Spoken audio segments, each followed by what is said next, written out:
when you talk to people and you say there's 600 million Arabs in the Middle East and 10.5 million Jews are the most powerful nation in the whole region, then they have to come up with a reason why that is. Why is that? Well, it's the United States did that. All the Jews made the United States do that, as if Israel didn't have anything to do with it.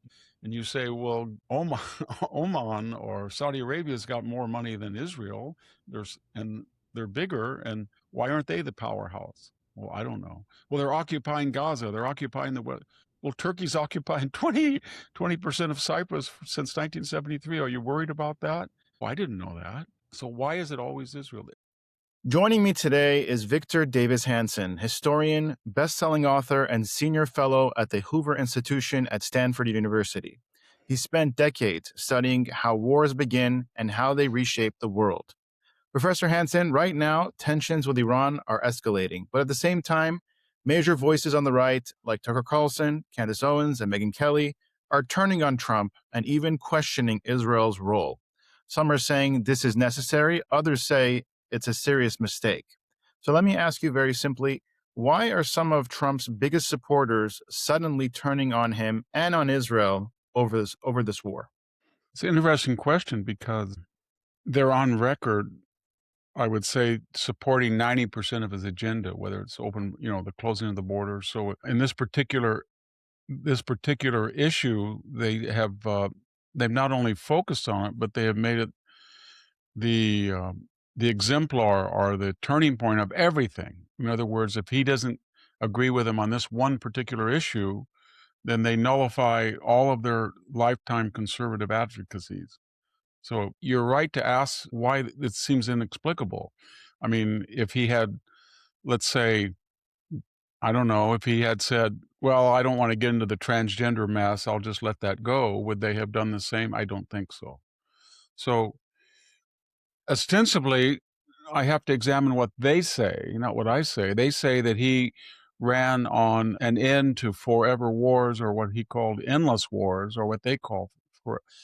But that was defined by the 20-year misadventure in Afghanistan, the 8-year problems in Iraq, and the closest we have seen up until this war. I mean, it was a one-day one-off on Soleimani, on Baghdadi. It was about 3 weeks bombing ISIS. Maduro was one day, 26 hours going in during the 12-day war to take out the nuclear facilities in June of 2025. So this is now 6 weeks, 7 weeks maybe. We're getting about 52 days.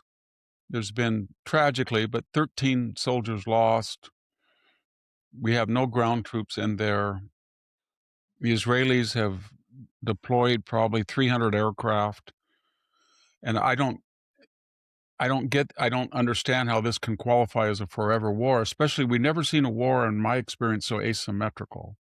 And I think what they're doing is they're confusing the survival of the regime for now with victory, because they feel, well, why don't you take it out? But there's a contradiction there. A paradox is, we don't want to fight this war, I don't think you do either, in the way that we fought in Fallujah or we fought in Helmand province. We don't want to get on the ground and go house to house and give them the advantage and fight their jihadist type of war. It's sometimes unavoidable, as you're learning, and sometimes in southern Lebanon, but basically, the Israelis don't like to fight that way either. They had to in Gaza. Western armies don't function as well. They give up too many of their innate advantages. So we've done an air war. If you do an air war and you say that you're going to destroy the enemy's ability to make war, then you're not going to be able really to issue an unconditional surrender unless you're willing to level the entire country. Something like Russia did in the Third Chechen War when it destroyed Grozny. We're not going to do that.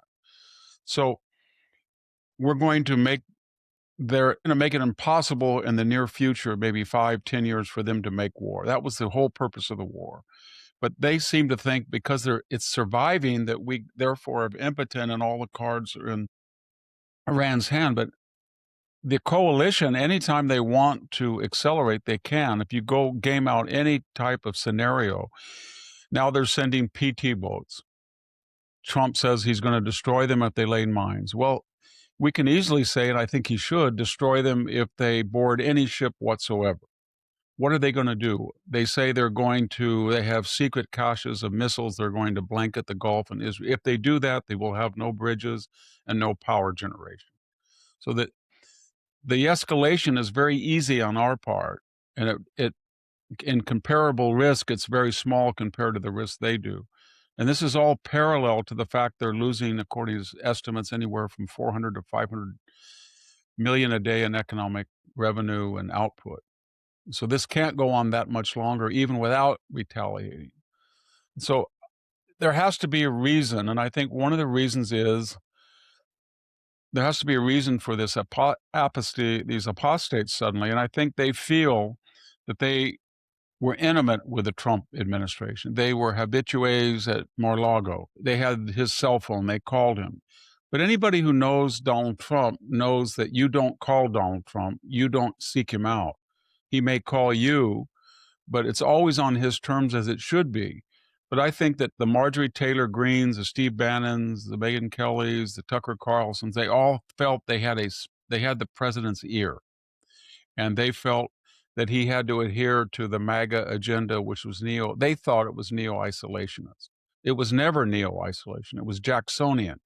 So he believes in preemptive deterrence, whether it's taking out, as I said, Baghdadi or Soleimani or the Wagner Group, or ISIS or Maduro. There's a long history that if he feels there's a threat to the United States security, and in a cost-benefit analysis, he can pull it off with little downside, he will do that. He did it with the Houthis. But they felt that they were going to have a showdown with him, and that's always a mistake. Mr. President, you betrayed the optional wars in the Middle East promise. This is a forever war, and you don't do that with Donald Trump. And they didn't expect what he did.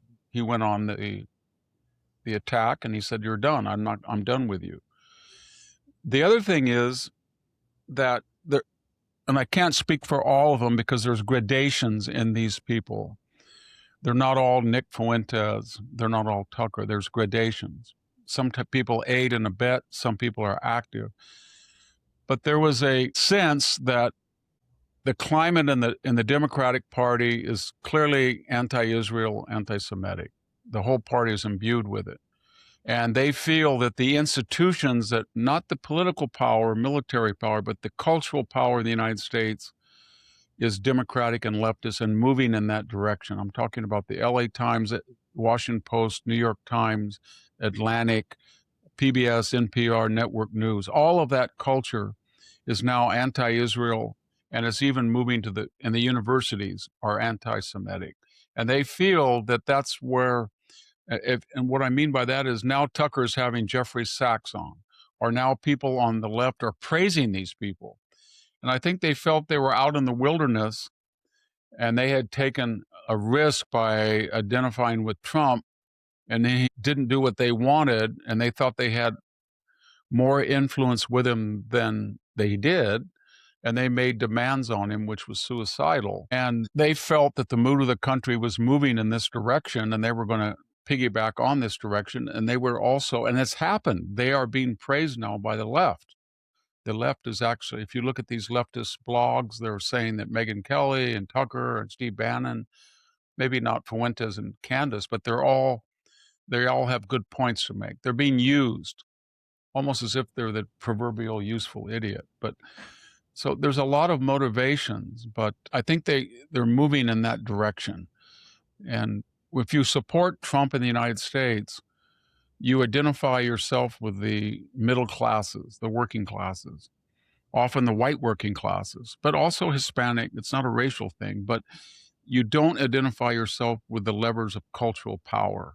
And in very insidious ways, they can attack you. They can review you. They can review your book harshly or unfairly. They can take pot shots at you. They can they can release your private information on the internet. They can cancel you, and that becomes a burden for some people apparently. And they want to get out of the cold. They feel it's time. I've done enough, and I wasn't rewarded enough by Trump. I didn't get to Mar-a-Lago enough, and I'm done with him, and maybe there's other people who will appreciate my talents, and they find they're strange bedfellows now with the left. It's very strange. I knew all these people, some of them very, very well, and it was quite a shock. It happened quite suddenly. In the case of Tucker, I think I was on his show for 7 years every Monday night. I saw no shred of that, and then all of a sudden, we started to see Darryl Cooper, the World War II crackpot, and then we would see this crazy mayor in Bethlehem, and then there were indications, and then the more that apparently that was popular or they got notoriety, then I think 70% of his shows now are Netanyahu or Israel, and so it's disturbing because it lowers the bar of the acceptable, and now we're kind of in a 1930s mood where we have the Father Coughlins and the Lindberghs saying the Jews are going to get us into World War II. It requires everybody to speak up about it. If you ask these people, like I have, and I've had discussions with them, well, why don't you focus on the Gulf? I don't happen to believe the Gulf Council of Six Nations got us into this war, but if you're going to make the argument that somebody did in terms of the amount of money given universities and foreign investment, usually a country that we give money to doesn't have as much influence on us as countries that give us money, and they have given us billions of dollars. 11 they're talking about a long-term 10, 11 trillion dollars of foreign investment. They've given universities hundreds of millions of dollars. We have Middle East studies programs that are patently anti-Israel all over the United States. So why don't you say, well, we're in the Gulf right now to protect Saudi Arabia, Oman, Qatar, da da da da da da. But nobody makes that argument. It's only Israel. So that begs the question: why Israel and not these other nefarious actors in the shadows? And the answer is pretty obvious. It's an age-old plague of anti. That's my belief. Now, speaking of Tucker Carlson, he recently said this week that he's believed for decades that the US Israel relationship was unhealthy, but the Iran war forced him to speak out. Do you think that's a legitimate concern or a complete misreading of the situation? Is this about protecting American interests? Or, like we said, is misunderstanding Israel's role entirely? Well, he's misunderstanding it, but he's not. He's very intelligent. I knew him very well, and he's so it has to be a deliberate distortion because if you're empirical and you say that the last 7 presidents had all said that it would be intolerable if Iran had nuclear capacity, and now we have learned since that their missiles were under reported they can hit 2,500 miles, every capital in most of Europe, of Western Europe, and reportedly they had enough enrichment to make 11 bombs within pretty quick time had we not done this. They've killed more Americans than any other terrorist entity. They bomb embassies, they bomb barracks, they kill individual Americans, they have threats to kill the president, they wanted to blow up the Saudi ambassador in Washington. They do all of these nefarious things that shape charges. I was embedded twice in Iraq, and all you heard in Iraq from American commanders was, why doesn't somebody stop these shape charges coming in from Iran to arm the resistance or the insurrections? And Afghanistan as well. The idea that they didn't pose an imminent threat is ridiculous. Every president wanted to bell the proverbial cat, but they didn't have the courage. One of the weird things about it was that Iran had an undeserved reputation of military formidability. They would say, well, you can go into Iraq and Afghanistan, you can bomb Libya, you can do all these things, but don't touch Iran. These people are crazy. 93 million people. They've got the biggest navy in the Middle East. They've got thousands. They've got this ring of fire proxy. And nobody in their right mind saw looked at the situation empirically where they had really never really fought a conventional war against anybody. And when they did, a country with half their population, Iraq, almost won. I mean, it was a deadlock in the 1980 to 1980. Iran did not impress anybody.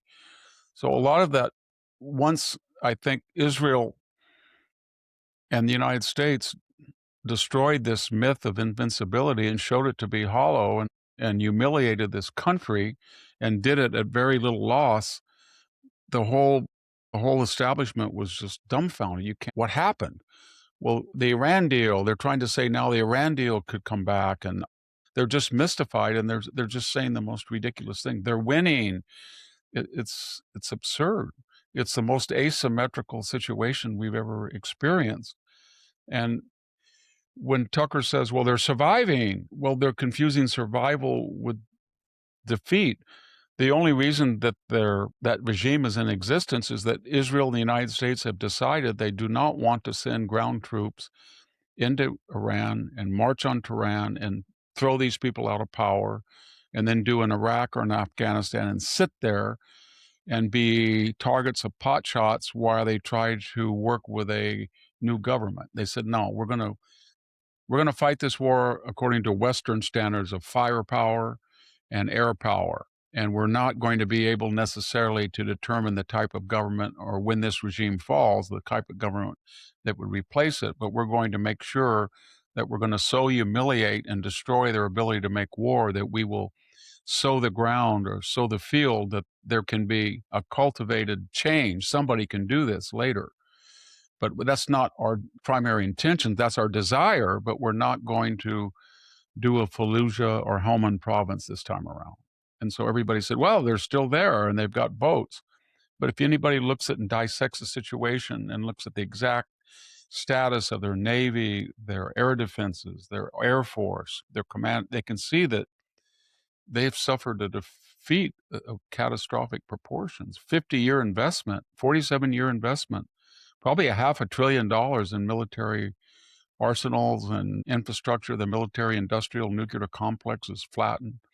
And it's not over, because if they continue to try to send boats out into the Gulf, I'm sure that, or they continue to threaten Israel or the Gulf states with more missiles, I'm sure that Trump will be forced, or he'll have to act. And the next time they act, I have a feeling that it's going to be more catastrophic for Iran, even in the first cycle. Now, is Israel a strategic asset to the US? Like, if the US didn't have Israel as an ally, what would actually change? And why is Israel judged differently than every other ally that the United States has?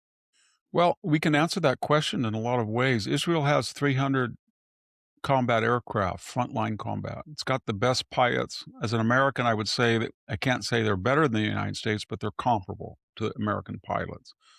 They have more aircraft than Germany does. They have more aircraft than the UK, and they have more aircraft than our France. Those are our three primary NATO powers. They used all of that in this effort, and we looked at hard targets, military targets. Not that there wasn't overlap, but they took the more controversial step of wiping out individual people. And then if we had have done it, we might have been able to do it as well, but we would have been fighting an enormous political battle with the left who said, you're engaging in assassination. They went ahead and did that, and that was of enormous help. The Gulf has 600 combat, the 6 Gulf states of the Gulf Council. Not one of them really entered Iranian airspace. They wanted this war as much as we did, or as much as Israel, if not more. And yet they had this huge air force that's double the size of Israel, and they would not risk it, or they would not risk the retaliation. And they got it anyway. So by the military standard, Israel's been superb. It's the only democratic consensual government in the region. It's the only Western country in the region. And when we give it money, the money is recycled, and 80% of the arms purchases with that money comes from American companies. They make adaptations on fighter aircraft, on U.S. weapons, that cross-fertilization that improve the efficacy of these weapons. They share intelligence with us. We recognize that no two nations have identical strategic objectives. Israel is a proximate and vulnerable country to the problem in the Middle East, and we are a distant and more secure country than Israel. So obviously the threats they always seem more existential to Israel than they do to us. And that's a natural consequence. Tucker and this group misinterpret that. They think because Israel has an existential threat right on its doorstep and it's got a population of under 11 million people, therefore they don't factor that in. They think, well, why are we worrying about that? And why is Israel so paranoid? Well, if places were changed, we would be paranoid. But we have 340 million people and we're 6,000 miles away, and we have 2,500 or 3,000 fighter aircraft and 11 carrier groups. So there's a difference there of perception. It's only because Israel is much more vulnerable. And that Israel's been threatened going back to Rafsanjani's purported statement that it was a one bomb state. It's been threatened for 30 years with nuclear annihilation. Every 5 years, an Ahmadinejad or Rafsanjani or someone would say, I like the idea of Israel because it puts half the world's Jews in one place and you can get rid of them with one bomb. They've said things to that effect. So I don't know. I think also there's a little bit of, as is true of anti Semitism, there's a little bit of envy or jealousy. They see that Israel overperforms in the Middle East, and it so overperforms that when it's attacked and it responds, its response is so lethal and so deadly, they almost feel like it has to play by the Marquis of Queensberry rules. Why don't you tie one hand behind your back and take some losses to even it out? And that transfers over to Jewish intellectual and financial excellence in the United States, 3% of the population. And every once in a while, these guys will all let down their guard and say, how many Jews are in Wall Street or how many? And that's not very American. We always used to have the good type of envy. The Europeans had the bad type. They were envious in the negative way of trying to destroy somebody who was successful. Ours was always the good. Let's emulate them and follow that pattern. But there is that element that Jews overperform in their demographic, and so does Israel in that neighborhood that's so dangerous. And they feel that they're overdogs, or they should just slow down and let everybody catch up to them, and all of that. All of that's kicking in now. I didn't think I would see it outside of the left, but the left has a three, kind of like a Charybdis, a three-headed monster. They have the DEI and the Islamicism now with Mondami and others in Michigan, and then socialism. And all three of them are force multipliers of themselves. So Israel is supposedly a white country. It's sort of a capitalist, neo-colonial interloper settler. It's anti-Islamic. It's guilty of genocide. And that's where the left is now. And that's also fertilizes some of the things that Candace and Tucker say. If you look at their actual influence and polls, they don't seem to. They have big audiences, and but they don't seem to have an effect of moving the Republican Party in that particular direction. And from what we know, every time somebody gets in a fight with Trump, personal back and forth, and there's a variety of reasons we can't go into it. You could spend the whole show, but they lose. They lose. Marjorie Taylor Greene's not even in Congress now. She's completely at the mercy of CNN if they'll let her on. No one else will let her on. And they only let her on certain topics to criticize Trump. And the same thing will happen to Tucker eventually. All of them, that happens to. Now, you've said that Iran has three options: give in, escalate, or stall. Which path are they on right now? Are they just running the same delay strategy again? How do you see that playing out?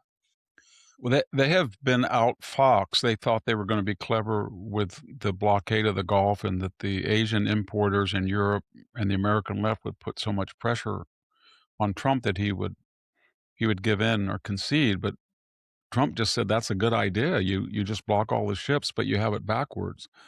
We have the power, you don't, to enforce it. So we're going to use the power to let all the ships in except yours. And that's where we are right now. And it's just a question of whether we want to start blowing up these small boats. I think we should. I think he will.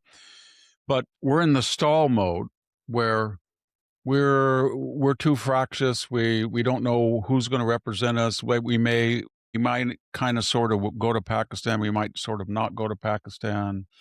We kind of we have met your demands, except we kind of thought it over and we didn't. The strait is open, but the next day it's not. Well, that's what they're doing. And they're doing it because they feel And they were wrong about that. The price of oil or the stock market would be so affected that there would be all of these foreign and domestic pressures on Trump that he would concede. We started with the midterms 8 months away, and now they're 6. And in the way of the Iranian thinking, they listen to Senator Murphy, who says it's awesome when he picks up propaganda that 12 ships made it out, which they didn't. Or Tom Friedman said he would rather see Iran win than Trump get credit for defeating them. Or you see Tim Walz call the whole effort fascistic while he's speaking to a bunch of socialist communists in Spain. So they digest that and they conclude that if they can just survive, somebody will call it off, and people in the Middle East will say, you stood up to the combined power of Israel and the United States. And that strategy might have worked had they not been in poor shape before the war and have not suffered probably hundreds of billions of dollars of military and economic damage. And finally, the United States did enforce this blockade. They're losing 400 million a day in economic input, and now they're being debanked. So all these people that have the expatriate relatives all over England, all over the United States, their houses, their cars, their money, it's all going to be frozen. And that's already affecting them. So I don't think that they can continue much longer. And if they do continue, we can at any time we want have people confused. They think, well, we're going to have to get in another war again. No, you don't have to get in another war. You just say you have 500 bridges. There's going to be 2 taken out tomorrow if you're going to continue. You have 150 power plants. We'll try to hit the ones that at least affect the people, but we might have to hit 2 or 3 of them. And you can do that forever if you want. And the Israelis can do the same, or we or the Israelis can say, we don't feel that the Islamic Revolu- Re- Revolutionary Guard Corps is a legitimate interlocutor, so we're going to target you because you're all criminals and terrorists. And we can do that. So I don't see how they're in any enviable position at all. And Trump is very confident that he can pull this off without ground troops. People say, well, you have to go take Carg Island and send the Marines in. It's going to be booby trapped and droned. He doesn't have to do that. All he has to do is say, nobody's going to be able to use it. If we get to that point, I'm going to bomb all the dockyards, all the cranes, all the port facilities. I'll leave the storage tanks so that if the regime is changed, they'll have an oil pipeline to the mainland and they can still repair it very quickly. But it won't be of any use to the Chinese or anybody else who wants. So there's all these options that the Tucker group and the left it's kind of like an Orwellian or Alice through the looking glass. Everything's backward. I've never quite seen anything like it. I could see Vietnam and I could see that we were in a stalemate in Iraq and Afghanistan, but this is so different. It, this is more like the Serbian campaign. That was 72 days of bombing where we lost 4 or 5 planes, but um, the Clinton administration flew 80% of those missions and they destroyed every bridge on the Danube River. And when Milosevic wouldn't concede, they began taking out his power plants. They put a city of 1.5 million people in the dark periodically every week. And yet the left said that to do that would be a war crime. And yet they were egging everybody on when that happened. Same thing in Libya. We bombed Gaddafi. I don't know why we did. He was in a reformist mood. He was turning over power to the next generation of Gaddafis who were no good, but they could work with him.